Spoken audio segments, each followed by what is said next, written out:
Steve Clark was born in Coshocton, Ohio in 1948 and has been raised here, went through the school system, went through Washington School, and then went to what you know as Central was our junior high school, and then I graduated from the high school, which was Central.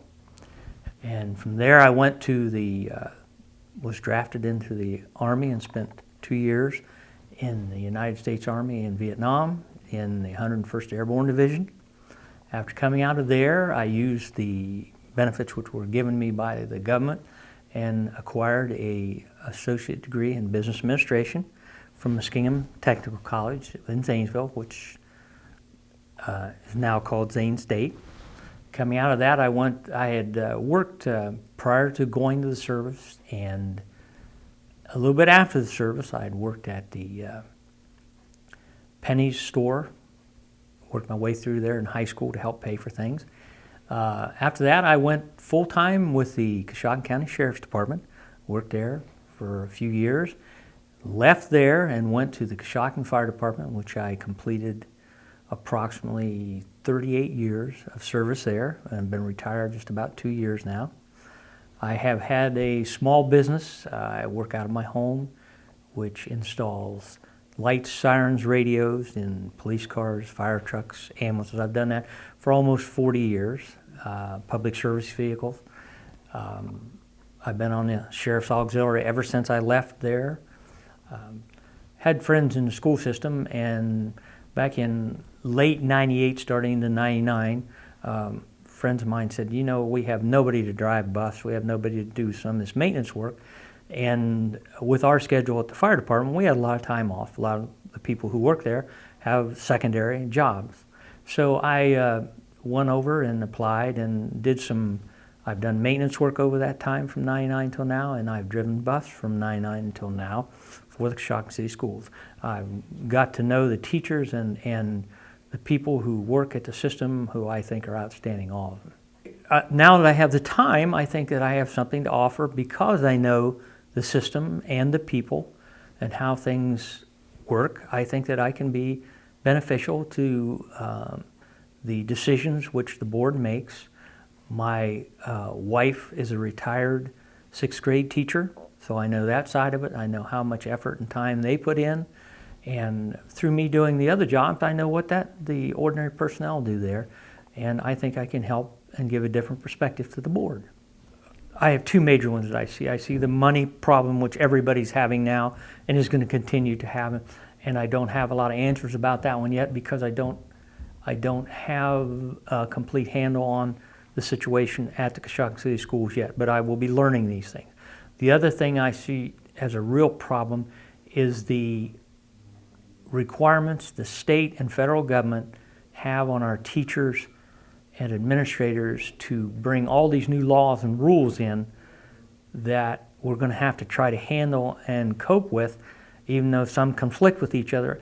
I see teachers putting in way, way more hours than they ever did when I was young, and trying to meet all these things. I see administrators trying to adapt to this stuff, and I think that's a big problem coming ahead. I think that all these rules are going to have to be simplified, and we're going to have to come to one general conclusion on a lot of things because there's so many things we have to comply with now, and it's so hard to comply with such a short period of time each day that we have. I see a lot of things that are positive. The new elementary school is a quantum leap forward because of the building, the configuration, the ease of getting everybody together, the teachers who can cooperate with each other now because we had to separate buildings and everybody was on page, but you were always one step behind if you were in another school or not. Now everybody's on the same page at the same place doing the same thing. I see the high school coming together with better programs for them. The principal has worked to get things together and make things better for that organization. I just see a lot of participation in all areas in making things better for the school system as it is now, and good things. And hopefully more things are going to come along and make it better. I don't know what those would be at this point. I've got more to learn so I can answer that question better. But I think things are really going the right direction, and it's going to take some work to keep going that way because you put everybody together and they're still getting used to each other. It takes a year or 2 years for everybody to get used to each other, and as you well know, in any business. But I think the teachers and the people that work at the school system have come together and are working very, very hard to make everything happen for these kids and for the kids to go forward.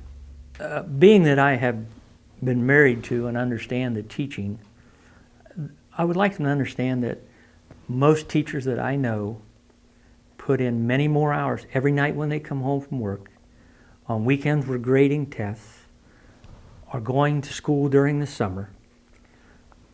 Do not just work 9 months out of the year and have the summer off. Most of them go to school or are doing something. I've been on vacation with my wife for years, and there's not a time that we don't stop into a teacher's school and purchase something. I've seen my wife spend lots of her money every year to get things for these kids to start school with, and I don't think the public understands that. We have a really good teaching staff that puts a lot out. Now, at the same time, we have people in the maintenance division, the people in all parts of the school, the bus driver, go out of their way to do extra things for these kids every day. And I don't think the people of Coshocton understand that, but they need to. I have seen this on every level, these people going way beyond what they're supposed to do day after day to do their job and help the kids of our community go forward.